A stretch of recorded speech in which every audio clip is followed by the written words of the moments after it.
This is Chicago today. This is what Chicago could have looked like.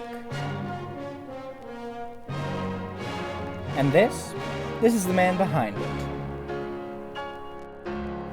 Today we'll be talking about the Burnham Plan of Chicago, 1908.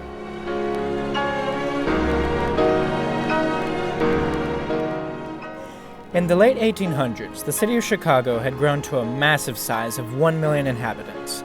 This was as a result of mass immigration from Europe to America in the latter half of the century.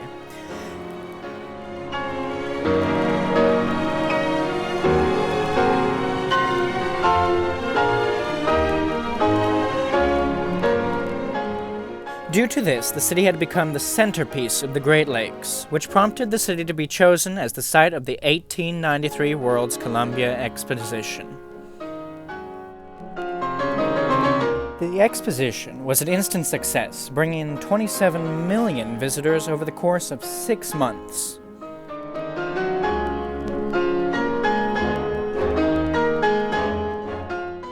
And although the exposition left an impression technologically, it also left an impression artistically, setting in motion one of the most prestigious ideas to ever come to Chicago. Inspired by the fair, several prominent businessmen from the newly formed Commercial Club of Chicago gathered together 13 years later to discuss the restructuring of the very fabric of the city.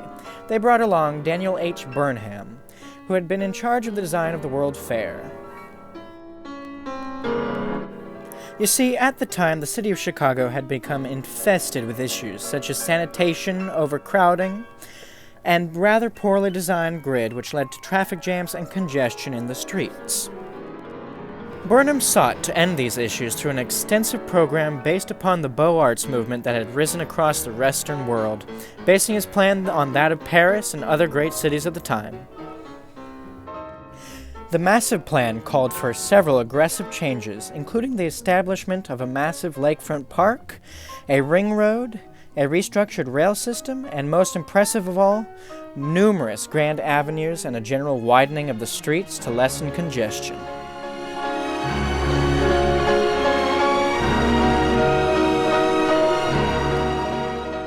Several grand buildings were also designed, including a new civic center, an opera house, as well as a new central station.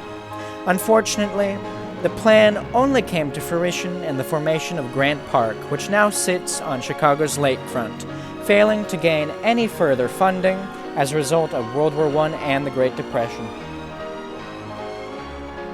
Despite not being fully realized, the plan still had a lasting effect on Chicago history and the history of city planning that resonates to this day.